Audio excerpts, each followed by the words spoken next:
Sit back, relax. Try to maintain your composure. You are about to become connected.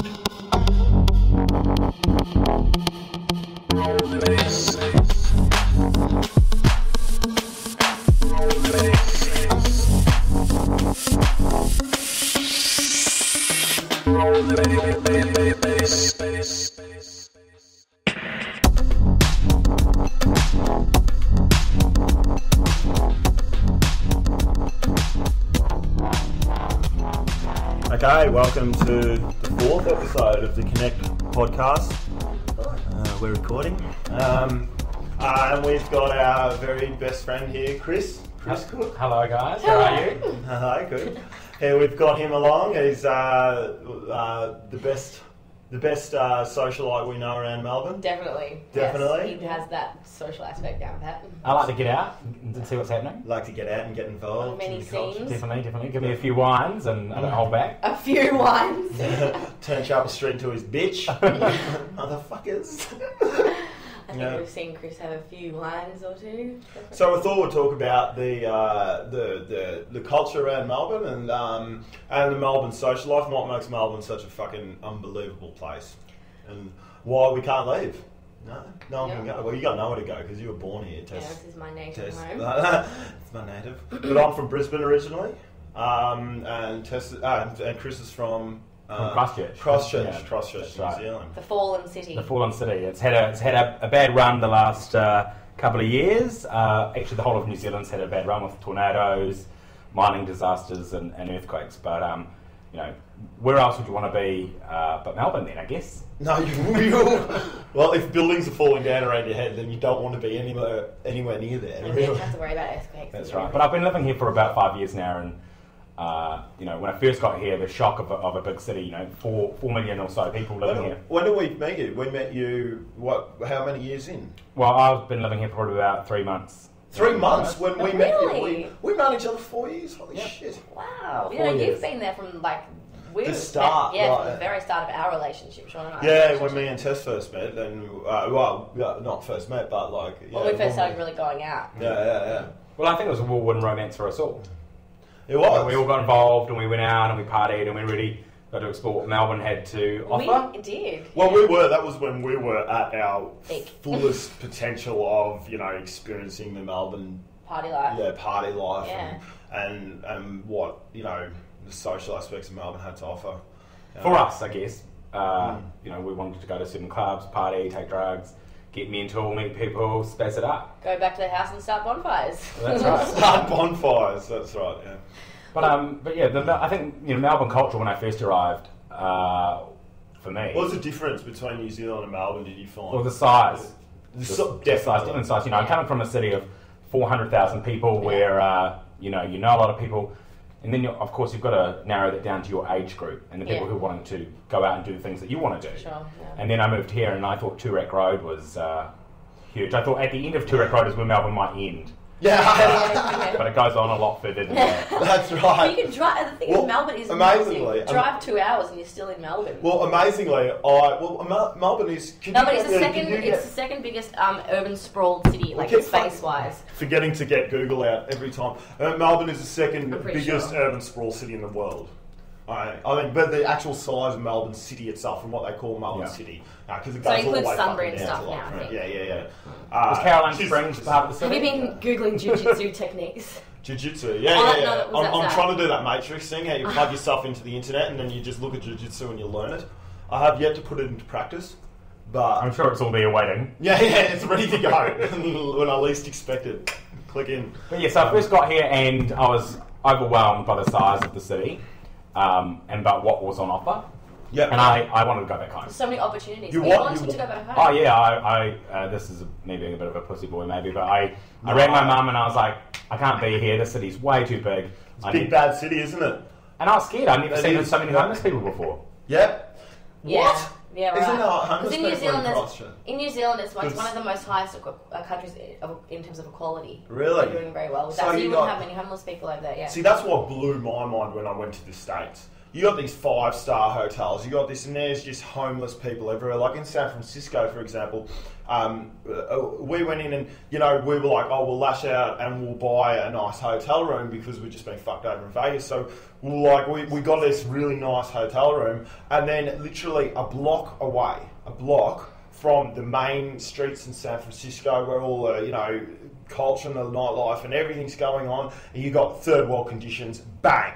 And you're like, what the fuck is going on here? Like, you got, literally, you wouldn't go down there. And it's the same as LA. Like, I actually went into South Central. When you say third world conditions, do you mean like poor housing communities, or do you mean just people living on the street? People living on the street, and people, or they're basically, a lot of them, I'm not being rude here, a lot of them are handicapped. A lot of them have never had any help from anyone their whole life. They've been born into poverty, and that's it. That's the way it stays. Like there's something wrong with they them. Actually They look sort of chemically, whether it's from the food they're eating or the drug, they look sort of chemically different.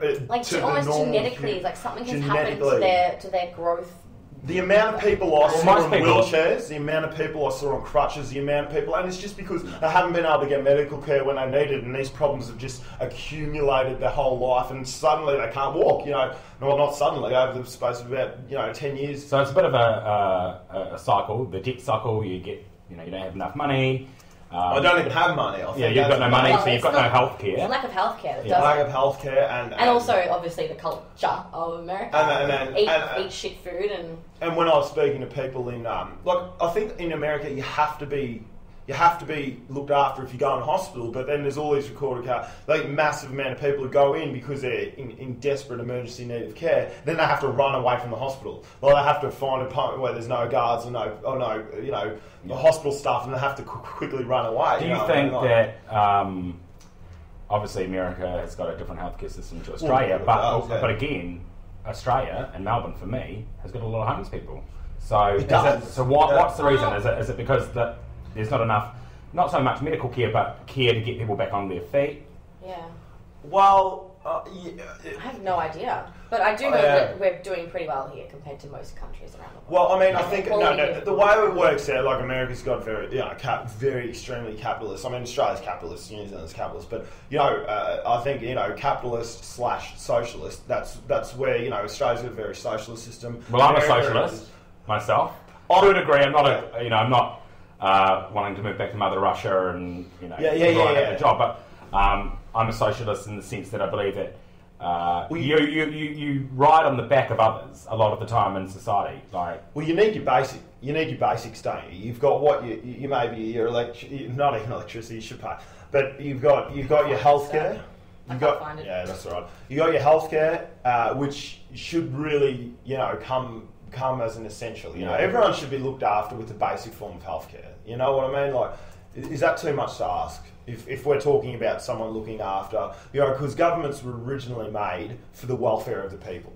Okay, so you've got in America, it's sort of like you need to work hard, you need to make your money, and you fucking need to, but they can't even get jobs. There's not even jobs to work hard. So when you got these section of the population, 10% or whatever the population, 20%, well, I don't fucking know, who can't even get the job to be able to look after themselves, then should the government be there to look after their basic needs, their really basic needs? And they've got food stamps over there. Over here, we've got Centrelink. I think the difference is, and coming from New Zealand over to Melbourne, and this is probably not just a Melbourne culture thing, but a Australian culture thing, is that in New Zealand, it's probably a little bit more socialist than it is here in Australia. We don't have private healthcare ads on TV every ad break like you do. Yeah, no, we do. We have what we call ACC, which is accident compensation. If anyone has an accident, for example, my accident was being beaten up in the city and losing my 2 front teeth, which is appropriate for Christmas, I guess. And that's all I wanted. That's all he wanted. He wanted his 2 front teeth back. So essentially what happened is that ACC, the accident compensation insurance that every New Zealander has, covered it. Anything that's an accident or not by your own will is covered. Wow. You get full medical against it. cancer, any kind of disease that you develop, the New Zealand government will pay for it. But how is that? Holy shit, really? Yeah, of course. But you might. Isn't it funny how you just said, yeah, of course, but that's not fucking. No, well, you've got a choice, and this is where it goes a bit. You could say capitalist. The private hospitals pay the doctors a little bit better money. So if you want a better doctor and a nice room, well, then you know, and if you can afford the insurance, then you go get it. But at the end of the day, there's a bottom line which no one will fall below. Yeah, exactly. And that is that's pretty reasonable to me. Yeah. You know, that's pretty fucking okay to me. Pretty good, How is that like? Okay, so. If that's all right, and the system can do that, I mean, you know, then why is it so hard for America to get to that? Well, yeah, America's a whole other kettle of fish. Yeah, it but is. I just want to mention one other thing about New Zealand, just while we're on the topic. They've also got another insurance provider called EQC, which is the Earthquake Commission. And we obviously live on a fault line, much the same that Australia lives in its droughts and its floods. Yeah. You know. But every New Zealander is covered up to $100,000 for any earthquake. Holy shit! Automatically. Wow, that's amazing. So when you pay, so let me get this right. When you guys pay taxes, in a roundabout way, those taxes come back to you some way. Well, of course.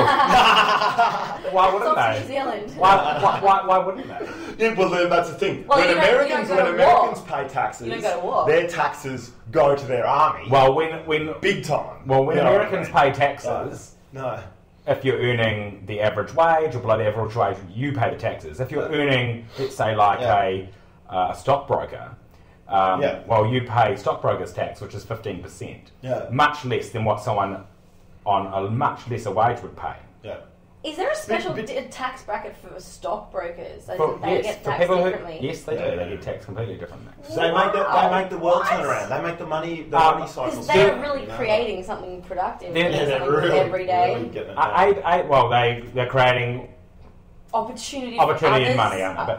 But, a really good documentary, if you want to watch it, well, it's actually a documentary series that the ABC did, only 2 weeks ago, was Why Poverty?